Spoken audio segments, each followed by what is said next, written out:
खुश है बेटा। बाबा जी के चरणों में कोटि कोटि नमन। खूब खुश बाबा जी रहिए, हम खुश रहिए। बनारस से आए हुए हैं और अभी 15 दिन पहले मैं आया था अकेले, एक बार ऐसे वीडियो देखते देखते फिर मन में आया कि चलें एक बार सारी प्रक्रिया समझ लेते हैं, फिर प्लान करके आएंगे जल्दी। लेकिन होली से ही कुछ समस्याएं ऐसी उगड़ गई कि हमें तुरंत आना पड़ गया। आप बहुत जीनियस है, जो समय रहते आप आए, बहुत अच्छा किया आपने, समय से पहले आप आए। देखिए इस तरह से समस्याएं डेवलप हो रही थी बॉडी में। आप स्पाइन कमजोर हो रही थी, कमर में दर्द होना, लंबर स्पॉन्डिलाइटिस था, कूल्हों में सड़न हो रही थी, पैरों में अकड़न जकड़न बनी रहती थी, लकवे की स्मृति थी, मोटर नर्व सूख रही थी, घुटनों के कार्टिलेज घिस गए थे और दुर्घटना कराने वाली स्मृतियां थी।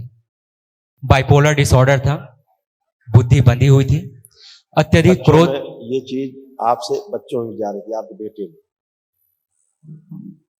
बाइपोलर डिसऑर्डर था, बुद्धि बंधी हुई थी, अत्यधिक क्रोध कराने वाली स्मृतियां थी, पागल बनाने वाली स्मृतियां थी, किडनी में इंफेक्शन हो रहा था, ओसीडी की स्मृतियां थी, गंदा दिखना, गंदा होना, नफरत होना, चिड़ होना, डीएमडी की स्मृतियां थी, मस्कुलर डिस्ट्रॉफी की, भोजन से अरुचि होना, लंबर स्पॉन्डिलाइटिस था, कूल्हे में सड़न हो रही थी, सिर में दर्द होना, लीवर में घाव बन रहा था, मल त्याग करने में कष्ट होना, हड्डियों में गलन हो रही थी, ग्लूकोमा की स्मृतियां थी, यूरिन में इंफेक्शन, कमर में दर्द होना, लंग्स में जकड़न होना, बोन मैरो दूषित हो रहा था, एंजाइटी होना, श्वास फूलना, जॉन्डिस की स्मृतियां थी, अल्जाइमर हो गया था, चीजों को भूल जाते थे, सुनकर पूरा न समझने देने वाली स्मृतियां थी, भगंदर की स्मृतियां थी, गोल ब्लेडर में सड़न हो रहा था, कैंसर की स्मृतियां थी, स्किन में, गले में, भोजन नली में, कॉमन बाइल डक्ट में, कोलोन में और रेक्टम में।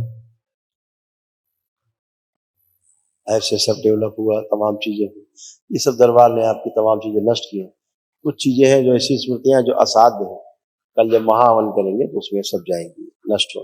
जी बाबा जी। खुश है। दाहिने तरफ फेफड़े में बाबा जी बहुत अब नहीं है। भारीपन लगता था। अब नहीं है, चेक करिए, गहरी गहरी श्वास एक्चुअली लीजिए। मेरी स्मोकिंग की आदत थी, थोड़ा सा उस वजह से भी दिक्कत रही होगी, अब तो कोई छोड़ बात दिया नहीं। हूँ। अब आप नाक से गहरी श्वास ले, खूब भरे छाती में और छोड़ें, करें तो 3-4 बार, देखिए कुछ है। जी, मैं 3 महीने से योगा और आयुर्वेद से इसको काफी कंट्रोल कर दिया हूँ। आशीर्वाद दीजिए कि मैं दोबारा उस तरफ जाऊं ना। कैंसर बन रहा था जी बाबा जी। आपका, लिखा ना, जो लंग्स में जकड़न रहे हैं, श्वास फूलना, ठीक है ना, इसीलिए आपके कैंसर की स्मृतियां आपके गले में, भोजन नली में और कोलोन में, ऐसे ट्रैक में पूरे फैली, कैंसर बन रहा है। आपने पढ़ा, इसमें लिखा हुआ है? जी जी जी जी पढ़ा हूँ। ये सब चीजें जो है स्मृतियां, ये तो बची हुई कल असाध्य है, कल डिस्ट्रॉय होंगे आपके महाहवन में, जो निःशुल्क होता है दरबार की ओर से। खुश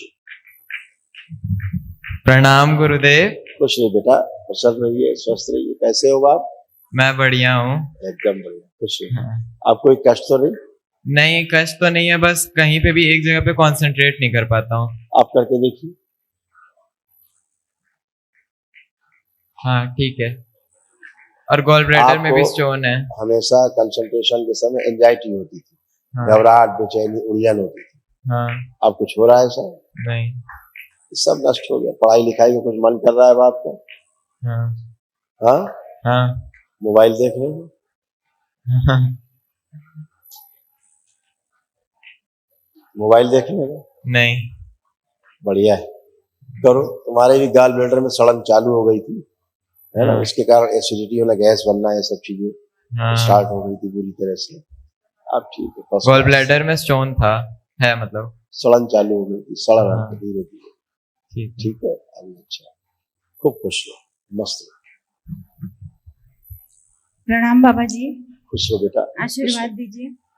पूरा है, बाबा माँ से जुड़ गए, अब तो आशीर्वाद। तबीयत बहुत खराब थी तो आपसे आशीर्वाद लेने ही आई हूँ। जी जी जी, बहुत ज्यादा खराब थी और आप समय पे आई हैं।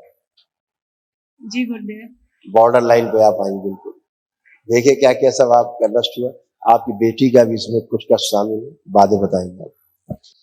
पीसीओडी की स्मृतियां थी, माइग्रेन की स्मृतियां थी, पेट में दर्द होना, स्लीप डिसऑर्डर था, बाइपोलर डिसऑर्डर की स्मृतियां थी, मस्तिष्क में ऑक्सीजन की कमी रहना, शरीर में थकावट बने रहना, यूट्रस में सिस्ट बन रहा था, फाइब्रॉइड्स बन रहे थे, उलझन, बेचैनी, घबराहट होना, एनीमिया की स्मृतियां थी, खून कम बनते थे। थायराइड की स्मृतियां थी। चेस्ट में भारीपन और जकड़न होना, सर्वाइकल पेन होना, एसिडिटी होना, कॉन्स्टिपेशन बने रहना, भोजन से अरुचि रहना, लंबर स्पॉन्डिलाइटिस था। कैंसर की स्मृतियां थी गले में, भोजन नली में, श्वास नली में, लीवर में और यूट्रस में। बाबा आया जी सुन दिखाई दे। आंतों में सड़न जैसी अब चेक करिए कुछ है जो बाबा भी जी आपको अभी तो कष्ट से चेक दवा करिए चल कुछ रही है। है। अभी मुझे अभी 3 तारीख को बायोप्सी के लिए गया है। हम डॉक्टर पे नहीं जाते हैं। सबसे बड़ी मशीन आप हो। जी ठीक, सबसे पहले आप किसको पता लगता है? मशीन को पता लगता है आपको कष्ट है कि आपको पता लगता है कि आपको कष्ट है? हमें पता लगता आपको पता लगता है। तो आप सुपर मशीन हो, जी पहली बात। जी अगर 4 घंटे बाद बुखार आना है तो 4 घंटे पहले ही आपको पता लग जाएगा कि आज लगता है बुखार आएगा। जी लग जाता है पता। जी कोई मशीन संसार में ऐसी नहीं बनी जो 4 घंटे पहले क्या 1 घंटे पहले बता दे कि आपको बुखार आने वाला है। जी आपको पता लग जाएगा 4-6 घंटे पहले, 10 घंटे पहले, आज लगता है बुखार आ जाएगा। जी ऐसा है। जी ऐसे तो सबसे बड़ी मशीन आप स्वयं हो। ठीक है, मशीनें लोहे की मशीन, ठीक है, एक अनुमानित आपको वो देती जो मानव ने उसमें सेट कर रखे हैं मानक। उस मानक के हिसाब से आपको बताता है कि आप बीमार हो कि आप स्वस्थ हो। लेकिन हर व्यक्ति का एक मानक नहीं होता है। एक एवरेज मानक मान लिया गया कि आपकी भाई ब्लड प्रेशर 120 और 80 होना चाहिए, जी 120 सिस्टोलिक, 80 डायस्टोलिक होना चाहिए। ऐसा मानक मान लिया। क्या ऐसा सबका है? जी गांव में एक किसान खेत में काम करता है, उसका ब्लड प्रेशर, और एक एयर कंडीशन उसमें बैठ करके अपने ऑफिस में काम करता है, घर में एयर कंडीशन, गाड़ी में एयर कंडीशन, उसका ब्लड प्रेशर एक जैसा हो सकता है क्या? नहीं नहीं हो सकता है। दोनों की शुगर एक जैसी नहीं हो सकती। जी तो इसलिए ये जो मानक मान लिए गए हैं ये बहुत खतरनाक है। ऐसा है। तो तमाम चीजें वो हैं जो दरबार ने आपको बताई, सब नष्ट की, और आप एकदम निरोगी होकर खड़े हुए हैं सामने। कोई भी कष्ट आपको किसी प्रकार का नहीं है। कोई कष्ट बहुत लग रहा है? धन्यवाद गुरु कोई जी। शारीरिक, कोई मानसिक, कोई बचा हो तो बताइए। अभी तो नहीं है।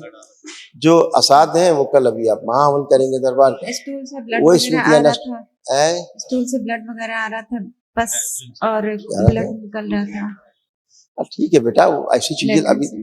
दिखाई, दिखा दो। अच्छा जी। यूट्रस कैंसरस हो रहा था, फिलिपिन ट्यूब चिपक रही थी, ओवरी निष्क्रिय हो रही थी, प्राइवेट इन्फेक्शन हो रहे थे और पीसीओडी की स्मृतियां थी। ऐसे बेटी का होता जा रहा था धीरे धीरे पीसीओ, आपसे बेटी में ट्रांसफर हो रहा था। तो ये स्मृतियां हैं बेटा। तो आंतों की स्मृतियां तो आपके प्रभाव से हाँ, गुरु तो जी वही आपके नष्ट हुई, आशीर्वाद तभी से। तो आप कष्ट से बाहर खड़े हो। जी दुनिया में जितने रोग हर व्यक्ति को है, लिस्ट बना ले, उसमें 80 से 90% रोग सब नकली है, फर्जी रोग है, जो आपको है ही नहीं, लेकिन फिर भी लगता है कष्ट है वही। ठीक है, जब ये ज्यादा गहरे हो जाते हैं तो शरीर में दिखना शुरू होते हैं। जी पहले आपके सूक्ष्म शरीर में ही होते हैं। जी तो जो प्रॉब्लम आपको उठती है, जो सबसे ज्यादा आदमी सोचता है मेरे मुंह में दिक्कत है, दरबार देखता है इसके लीवर में दिक्कत है, जी और फिर उठ करके धीरे जाकर के मुंह में प्रकट हो रही है। लेकिन मुंह में कष्ट आ रहा है तो आपको लग रहा है कि यहाँ कष्ट है, यहाँ का डॉक्टर साहब इलाज करने लगते हैं। दरबार देखता है आपके कष्ट आपके लीवर में, कैंसर आपके लीवर में। आदमी कहता है मेरे जीभ में कैंसर हो गया, मेरे गाल में कैंसर हो गया, और कैंसर की जड़ कहाँ है? तो लीवर में है। अगर लीवर को ठीक किया जाए तो ऊपर का अपने आप ठीक हो जाता है। अगर जड़ ठीक की जाए पेड़ जी। की तो उसके पत्ते, फल, फूल अपने आप अच्छे होते हैं। ऐसा होता नहीं होता? जी समस्या जड़ में है, हम ऊपर ऊपर ठीक दवा डालते रहते हैं, वो फिर से ऐसा गड़बड़ होता रहता है। ऐसे ही आपको समस्या लीवर में सबसे ज्यादा थी, वो आपको प्रकट ऊपर की ओर चढ़ रही थी धीरे धीरे, जी ट्रैक ऊपर को बना रही थी। जी। तो डॉक्टर साहब तो ये पकड़ नहीं पाएंगे बेचारे। तो आंतों में आप भी जो उसी बताओगे वजह से- डॉक्टर साहब वो चेक करेंगे। आंतों में भी उसी वजह से आई होगी। हाँ, तो कल आप महावन कर लीजिए 3 लोग, ठीक है? जी इसीलिए आपका लीवर से लेकर दिखा ना कैंसर, लीवर से लेकर के भोजन नली, क्या है? लीवर, यूट्रस, भोजन नली, गला, जी श्वास नली, ये सब आपका कैंसर का ट्रैक है। जी देखिए जी जी। तब नीचे पढ़िए। आंतों आंतों वाला घाव भी तब सही हो गया होगा आपके आशीर्वाद से बाबा जी। कोई बात नहीं, कल आप महावन कहेंगे, ठीक है। जी खुश रहिए। बाबा जी इनको लेपन भी करवाना होगा।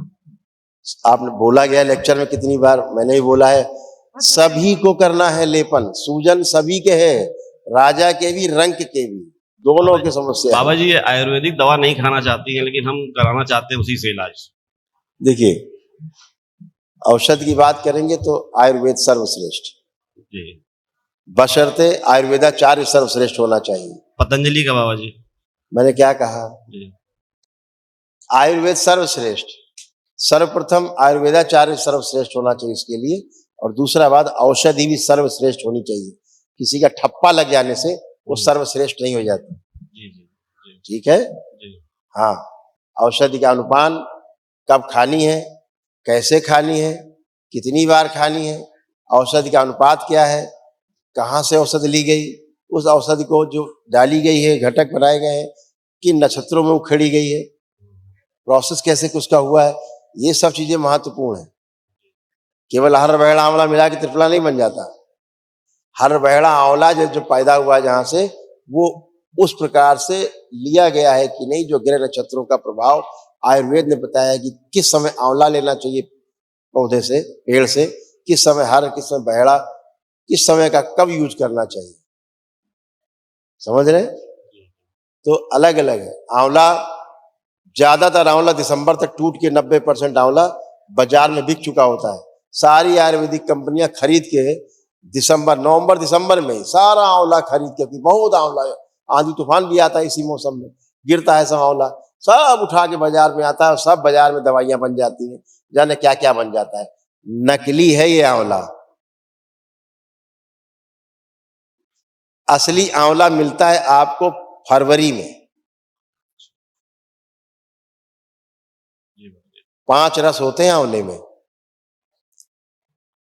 जब मकर संक्रांति आती है ना, खिचड़ी 14-15 जी जी फरवरी जनवरी में मनाई जाती है, तो 5वां रस जो मधुर रस होता है, इसी मकर संक्रांति के दिन वृक्ष में उतरता है, ग्रह नक्षत्र के प्रभाव से वो फलों तक जाता है। उसको पहुंचने में आप कभी भी 14 जनवरी के पहले का आंवला रख लीजिए, उसके बाद 14 फरवरी का आंवला खाइए, दोनों में देखिए जमीन और आसमान का अंतर होगा। तो वो पूरा आंवला है जो फरवरी में, मार्च में लिया गया, वृक्ष से तोड़ा गया। ठीक है। तो कैसे औषधि बनती है ये, इसीलिए आयुर्वेदाचार्य और आयुर्वेदिक कंपनियों ने नाक कटवा रखी है। इस देश में कभी भी आयुर्वेदिक कंपनियां जो है सफल नहीं हो सकती। मनुष्य को उसका प्रभाव, बहुत ही कम ऐसी कंपनियां उंगली पे गिनी जाने वाली जो इन नियमों का पालन करती हैं कड़ाई से, बाकी तो सब व्यापार में उतर आए हैं आयुर्वेदिक कंपनी। ठीक है ना। इसलिए आप सब बुद्धिमान हैं, अपने अनुसार सब करिएगा। खुश। बाबा जी ये कल महावन में ये इनको बैठने में ज्यादा दिक्कत हो रही है, तो एक हम व्यक्ति बैठेगा, 2 का संकल्प लेंगे। ठीक है, एक व्यक्ति। प्रणाम गुरुदेव। खुश रहिए बेटा। गुरुदेव, इस बार मैंने मेरा बोर्ड्स का एग्जाम दिया है, मुझे उसमें 90+% चाहिए, तो अपना आशीर्वाद दे दीजिए। ठीक। आपको अब क्या लगता है, दरबार में आने के बाद, संकल्प पूरा होने के बाद कितने % नंबर अब आप ला सकते हो? क्या मन कह रहा है? 90+ आ तो सकता है, मैंने बहुत मेहनत की, बट कॉन्फिडेंस नहीं आपकी आ रहा। मेहनत में नहीं जा रहे अभी हम ये कह रहे हैं, आंख बंद करिए, अपने में फील करिए कि अब आप कितने % नंबर ला सकते हो अब दरबार से जुड़ने के बाद। 93 समथिंग, कुछ ऐसे। तो ठीक है ना, ये कॉन्फिडेंस है ना आपको, दरबार की ओर से मिला है, तो बिल्कुल कर सकते हैं। ठीक है, गुरुदेव, मुझे ना बड़े होके यूपीएससी क्रैक करना और आईएएस बनना है, उसके बहुत लिए भी अच्छा है। आशीर्वाद दे दीजिए। ठीक है, अच्छी बात है बेटा, कुछ भी बना सेवा के लिए, तो जो क्षेत्र चुनो अच्छा है। आईएएस बनो, आईपीएस बनो, पीसीएस बनो, पीपीएस बनो, कुछ भी बनो, देश में बहुत पद है, उसके साथ एक अच्छे मानव बनो, बस पूरा हो जाता है। बाकी आप कुछ ही बन गए, एक अच्छे मानव नहीं बन पाए तो कुछ नहीं बन पाए, है ना। वैल्यूज बड़ी हैं, पद छोटा हो जाता है। जो वैल्यूज का पालन करते हैं लोग, वो लोग जब पद पे बैठते हैं तो पद छोटा दिखता है, नहीं। जैसे कलाम साहब थे, राष्ट्रपति बैठ गए, बन गए, लेकिन कलाम साहब का जो वैल्यूज थी वो बड़ी थी, तो राष्ट्रपति पद भी उनके लिए छोटा पड़ता था। हम लोग जब देखते थे कि कलाम साहब इस देश के राष्ट्रपति, तो लगता था 10-20 देश के राष्ट्रपति होना चाहिए इनको अकेले एक साथ, है ऐसा ऐसा भाव रहता था उनके प्रति। तो वैल्यूज बड़ी थी, उन्होंने अपने जीवन में सिर्फ वैल्यूज को आगे रखा, है ना। इसीलिए लोगों ने उनको अपना राष्ट्रपति चुना देश का, जबकि राजनीति से नहीं थे, वैज्ञानिक थे वो केवल, है। तो वैल्यूज की वैल्यू है, आदमी कभी न कभी इसकी वैल्यू करता है, उस पर ध्यान रखना है। खुश रहो, खुश रहो, खूब खुश रहो। गुरु भाई बहनों, आपका हमारे चैनल में स्वागत है। चैनल द्वारा प्रस्तुत की गई कथाएं, हवन प्रक्रिया की जानकारी, प्रार्थनाएं और संगीत करौली शंकर महादेव, पूजनीय गुरु माता, पूजनीय बाबा और माता कामाख्या के लिए बनाई जा रही हैं। आपसे विनम्र निवेदन है कि पूरी कथाएं, हवन प्रक्रिया दरबार के कार्यक्रम की जानकारी, प्रार्थनाएं और संगीत सुनने के लिए इस चैनल को अवश्य सब्सक्राइब कर लें, जिससे आपको सभी वीडियो समय पर प्राप्त हो सकेंगे। अपने सगे संबंधियों, मित्रों व रिश्तेदारों को वीडियो शेयर भी करें। गुरु माता, बाबा के प्रति आस्था सदैव बनी। माता कामाख्या, बाबा सदैव आपका और सभी का भला और शुभ करे। चैनल सब्सक्राइब करने के लिए आप सभी का धन्यवाद। आपका दिन शुभ हो। करौली शंकर महादेव की जय। हर हर महादेव।